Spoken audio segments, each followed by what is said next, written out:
최근 한국에서 중국의 폐악질을 응징할 궁극의 전략이 등장했습니다. 이 때문에 중국과 일본 정부가 발칵 뒤집혔습니다. 자신들보다 군사력과 경제력 등 모든 면에서 뒤처진다고 생각한 한국이 자신들에게 위협적인 국가로 부상했기 때문입니다. 그동안 두 국가는 서해에서 동해까지 대한민국의 영해를 들쑤시고 다니면서 우리의 영토를 수시로 침범하는 무례한 짓을 일삼았습니다. 이 때문에 보다 못한 한국이 중국과 일본에 대한 대응책을 마련한 것인데요. 그 방법은 한반도를 요새화해서 중국과 일본을 억제할 한국판 반접근 지역 거부 전략을 펼치는 것입니다.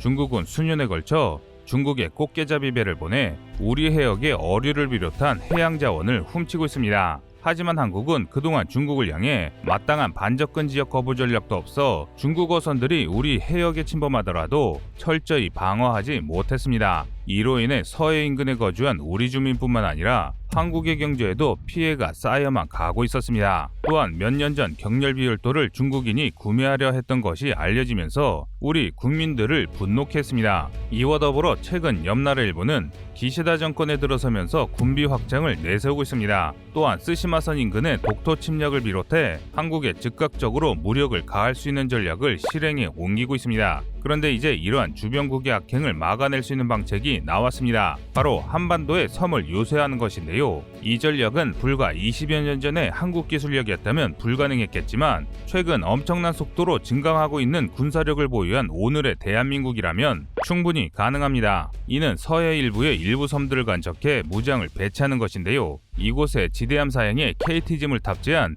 천무 다연장 로켓을 배치해 미 해병대가 운용하는 고기동 다연장 로켓인 하이마스처럼 운용해 중국 함대를 타격하거나 레이더 기지를 건설해 중국을 감시하자는 것인데요. 이에 더해 미국의 유령 함대를 일컫는 무인 고속정단 확보와 스텔스기 배치를 강화하면 중국과 일본을 방어할 수 있습니다. 그런데 한국이 전혀 생각하지 못한 반전이 등장했습니다. 최근 중국이 한국의 계획을 간파하고 그들의 침략 야욕을 앞당기고 있기 때문인데요. 바로 중국이 대만에 대응한다는 명분으로 우리에게 가장 위협으로 다가올 동중국해의 군사력을 증강시키고 있습니다. 이런 상황의 한국이 무턱대고 군사 대응에 나서기엔 현재 우리 군의 군사력이 부족합니다. 따라서 조금 더 강력한 대응책이 필요해졌는데요. 그래서 현재 우리 군이 추진한 것이 합동화력함과 초음속 대한미사일의 개발입니다. 이 사업이 성공적으로 완료되면 중국 함대는 물론 중국 도심까지 격파시킬 수 있습니다.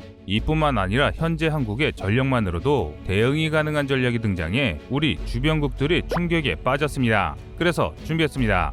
오늘은 우리 대한민국을 탐내고 있는 중국과 일본에 강력히 대항할 수 있는 한국의 한반도 요새화 전략에 대해 알아보겠습니다.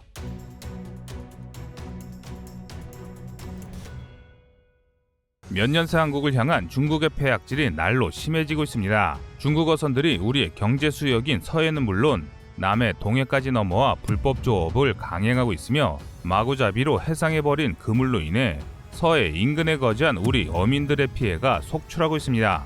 실제로 백령도나 연평도에 사는 어민들은 이를 단속하기 위해서 중국 어선들과 정면 충돌하는 상황까지 벌어졌습니다. 기존의 대한민국은 중국에 대해 마땅한 반접근 지역 거부 전략이 없었습니다. 그런데 중국 해군이 군사력을 강화하면서 이제는 단순히 외교적으로 해결할 문제가 아니게 됐습니다.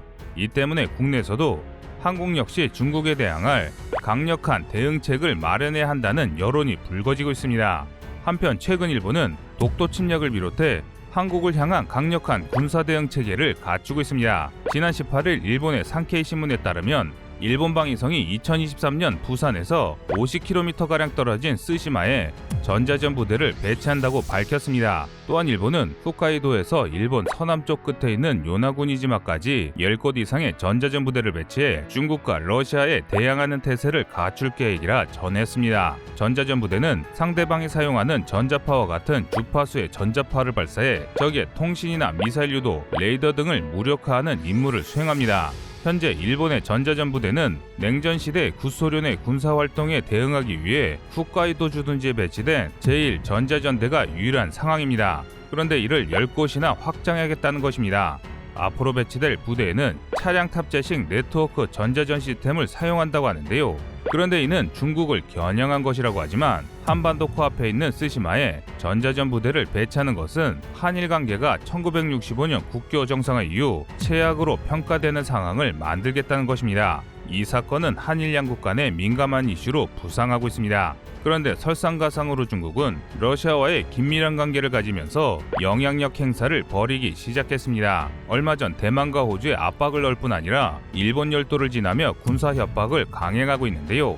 지난 18일부터 20일까지 중국은 러시아 해군과 연합훈련에 참여했습니다. 러시아 관영 타스 통신 보도 등에 따르면 중러 태평양 함대는 이날 순찰의 목적이 양국 국가의 깃발을 보여주고 아시아 태평양 지역의 평화와 안정을 유지하는 데 있다라고 밝혔는데요. 하지만 이는 누가 보더라도 명백한 무력 시위였습니다. 당시 양국의 함대는 일본의 스가루 해협을 거쳐 태평양을 진출하는 듯 했지만 곧바로 도쿄함남해에서 함재 헬기 이착륙 훈련을 시행했습니다. 그리고 22일 일본 열도 남단에 위치한 오스미 해협수로를 따라 동중국 해 쪽으로 진출했는데요. 중국의 영향력 행사에 따라 한반도의 군사적인 위협이 심각해지고 있습니다. 현재 중국이 친러 정책을 펼치듯 하지만 속내는 태평양 진출을 꾀하는 것입니다. 이뿐만 아니라 한반도 수역의 지하자원까지 빼가니 이는 용납할 수 없는 문제가 되는데요. 이 때문에 우리 대한민국의 대응책 마련이 시급해지기 시작했습니다. 현대전장은 과거와 달리 적성국보다 군사력이 부족하더라도 상대방을 완전히 제압할 수 있는 방법이 없는 것이 아닙니다. 그래서 국내 일각에서 나온 전략이 바로 한반도 요새화입니다. 서해 앞바다에 위치한 작은 섬들을 간척해 KT즘을 배치하는 것입니다. KT즘은 전술 지대지 유도무기로서 KT즘2의 경우 에이테캠스 수준인 300km대로 사거리가 연장될 것입니다. 서해 덕적도만 간척하여 이를 배치시킨다면 중국의 산동반도까지 약 300km이기 때문에 칭다오에 주둔한 중국 구축함지대를 충분히 격파할 수 있습니다. 또 최근 개발된 국산 미사일 천룡은 섬에서 발사하지 않더라도 이 같은 폭격이 가능합니다. 천룡은 사거리 600km로 한반도 내에서 발사하더라도 중국 동해 함대에 닿습니다. 즉 비상사태 시 직접 타격이 가능하다는 것입니다. 이와 더불어 최근 좋은 시험 성능을 보여준 초음속 대한미사일이 개발 완료되면 중국의 항공모함은 그야말로 무용지물이 되고 마는데요. 이뿐만 아니라 항공미사일의 정확성과 적의 위치를 파악하기 위한 방책도 마련됐습니다. 바로 한국의 서해 남해에 흩어져 있는 각 섬에 소규모 레이더 기지를 배치해 적 군함의 위치를 감시한다면 정확도가 높은 우리 한국의 미사일들은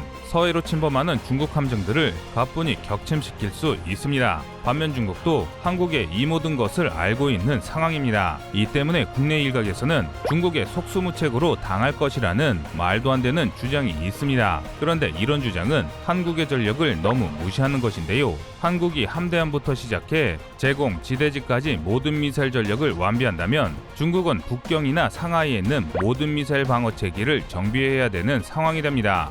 쉽게 말해 한국이 한반도 요새화를 추진한다면 그동안 중국이 공세 위주의 군비 증강에서 방어 위주의 군비 증강으로 바꿔야 합니다. 그도 그럴 것이 현재 한국은 세계 5위의 미사일 전력 보유국입니다. 미사일 화력 덕후 국가답게 미사일 보유량이 만만치 않은데요.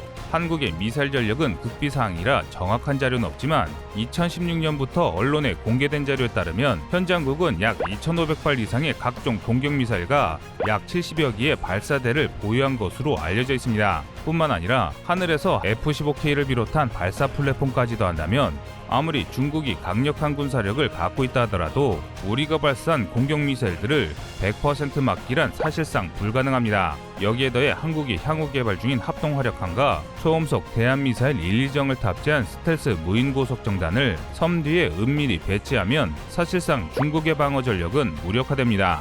이렇게 되면 한국의 전력은 중국의 맞대응이 아닌 중국 동대륙 전체의 초토화까지 가능하게 되는데요. 게다가 한국은 대잠 위그선까지 동원할 수 있습니다. 위그선은 주로 해면 바로 위에서 활동하기 때문에 적 잠수함에 탐지되지 않는 장점이 있습니다. 또한 위그선은 스텔스기 수준의 압도적인 은밀성을 보여주는 것은 아니지만 원자력 추진 잠수함조차 수중에서는 위그선을 따라잡을 수 없을 정도로 빠릅니다. 긴급 시에는 시속 수백 킬로미터 속도로 이동할 수 있으며 고속정처럼 해상에서 장기간 계류가 가능합니다. 그런데 이런 사실을 중국이 모를 리가 없습니다. 중국은 이를 방지하기 위해서 무력 시위를 강행하지만 한국에게는 어떠한 시도조차 행하지 못하고 있습니다. 하지만 이렇게 만능일 것 같은 한반도 요새화가 단점이 없는 것은 아닙니다.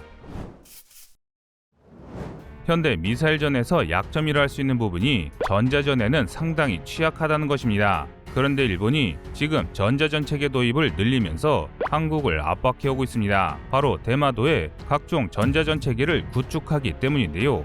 하지만 다행히 우리 군은 이를 방비할 대전자전 체계를 이미 개발해내고 있습니다. KF-21에 탑재된 핵심 기술인 5세대 항전 장비로 인해 이에 대응할 수 있는데요. 통합 전자전 체계 EW 시트만 하더라도 재민 기능을 활용할 수 있습니다. 이뿐만이 아닙니다. 한국은 일본보다 사이버전에서 압도적으로 우수합니다. 국내 화이트 해커로 불리는 우수한 기술자들이 있기 때문인데요. 이들의 정식 명칭은 화이트햇이라고 명명하고 있습니다. 지난 2019년 국제 해킹 방어 대회가 한국에서 열렸을 때 우리 한국팀이 상위권을 차지하는 것은 물론 세계적으로 수준급의 실력을 갖추고 있다고 인정받았습니다. 현대 전자전에서는 적국 역시 컴퓨터를 사용하기 때문에 우리 화이트 해커들을 통해 일본의 전자전 시스템의 침입, 정보 탈취, 교란 등의 해킹 전략을 펼칠 수 있습니다. 또한 반대로 공격해오는 사이버 공격을 저지할 수도 있습니다. 다시 말해 일본 역시 사용하고 있는 전술 데이터 링크 시스템을 망가뜨려 손도 못 쓰게 만들 수 있다는 것입니다. 이와 별개로 일본을 저지할 방법은 또 있습니다. 우리 군이 개발 중인 K9A3 자주포와 GAAM, 155mm 유도폭탄 등을 배치한다면 일본이 전자전을 펼치기도 전에 일본 외곽에 위치한 모든 섬을 묵사발을 내버릴 수 있습니다.